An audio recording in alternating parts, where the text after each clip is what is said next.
Hi guys, അപ്പം welcome back to my YouTube channel. അപ്പം channel ആരെങ്കിലും സബ്സ്ക്രൈബ് ചെയ്തിട്ടില്ലേ ഓടിപ്പോയി ഒന്ന് ചാനൽ സബ്സ്ക്രൈബ് ചെയ്തിട്ട് വരണം കേട്ടോ. അപ്പം ഇന്നത്തെ ടോപ്പിക്ക് എന്താണെന്ന് വെച്ചിട്ടുണ്ടെങ്കിൽ പുതിയതായിട്ട് അമ്മമാരായവർക്കും ഒരു ടെൻഷനായിരിക്കും ഈ പാമ്പേഴ്സ് നമ്മൾ എങ്ങനെ ഡിസ്പോസ് ചെയ്യണമെന്ന്. അപ്പോൾ ഇപ്പം നമുക്ക് അതിന് എളുപ്പ മാർഗ്ഗമുണ്ട് കേട്ടോ. എന്താണെന്ന് വെച്ചിട്ടുണ്ടെങ്കിൽ ഞാനിപ്പോൾ ചെയ്തു വരുന്ന ഇതാണ്. ഞാനൊരു യൂട്യൂബിൽ കുറച്ച് വീഡിയോസ് കണ്ടിട്ട് അതുപോലെ ചെയ്ത് നോക്കിയതാണ്. അത് വർക്കിംഗ് ആണ് കേട്ടോ. അതുകൊണ്ടാണ് ഞാനിത് വീഡിയോസിൽ പറയുന്നത്.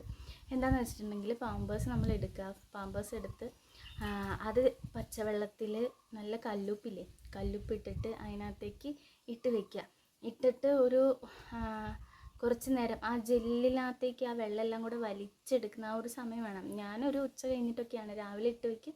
ഉച്ച കഴിഞ്ഞ് വൈകുന്നേരത്തോടെ അതെടുത്തിട്ട് ആ ജെല്ലെല്ലാം നമ്മൾ പൊട്ടിച്ചെടുക്കണം. എന്നിട്ട് ആ ബക്കറ്റിൽ തന്നെ ഇട്ട് വെച്ചാൽ മതി. എന്നിട്ട് ഈ കവറുണ്ടല്ലോ, ആ പ്ലാസ്റ്റിക് നന്നായിട്ട് കല്ലിലിട്ട് ഉരച്ച് അതിനകത്തുള്ള അഴുക്കൊക്കെ കളയണം. അതെല്ലാം ഫുള്ളും കളയണം കേട്ടോ. കാരണം എന്താണെന്ന് ഞാൻ പറയാം കേട്ടോ.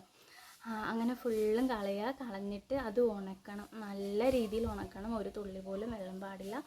ഉണക്കി കഴിഞ്ഞിട്ടുണ്ടെങ്കിൽ നമുക്കിപ്പോൾ നമ്മുടെ വീടുകളിലൊക്കെ ഹരിതകർമ്മസേന ആൾക്കാർ വരാറുണ്ട് പ്ലാസ്റ്റിക് എടുക്കാൻ വേണ്ടിയിട്ട്. അപ്പോൾ എന്ത് ചെയ്യുക, ആ പ്ലാസ്റ്റിക്കിൻ്റെ കൂട്ടത്തിൽ അവർക്കത് കൊടുത്തു വിട്ടാൽ മതി. ഇതാണ് ഞാൻ നേരത്തെ പറഞ്ഞ കാരണം, നല്ല രീതിയിൽ കഴുകണം എന്ന് പറഞ്ഞ കാര്യം കേട്ടോ.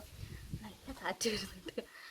കാരണം അവർ മനുഷ്യന്മാരാണ്, നമ്മളെപ്പോലെയുള്ള ആൾക്കാരാണ്. അപ്പം കുറച്ച് വൃത്തിയിലൊക്കെ ആയിട്ട് കൊടുക്കാൻ ശ്രമിക്കുക.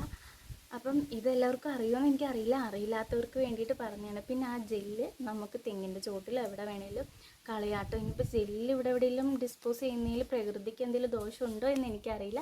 അങ്ങനെ എന്തെങ്കിലും ഉണ്ടെങ്കിൽ കമൻറ്റ് ബോക്സിൽ അറിയിക്കേണ്ടതാണ് കേട്ടോ. അപ്പം അതിനൊരു മാറ്റം എല്ലാവരും വരുത്തുമല്ലോ. അപ്പോൾ വീഡിയോസ് ഇഷ്ടപ്പെടുവാണെങ്കിൽ ലൈക്ക് ചെയ്യാനും സബ്സ്ക്രൈബ് ചെയ്യാനും മറക്കരുത് കേട്ടോ. അപ്പം അടുത്ത വീഡിയോ വരുമ്പോഴേക്കും ബൈ ബൈ.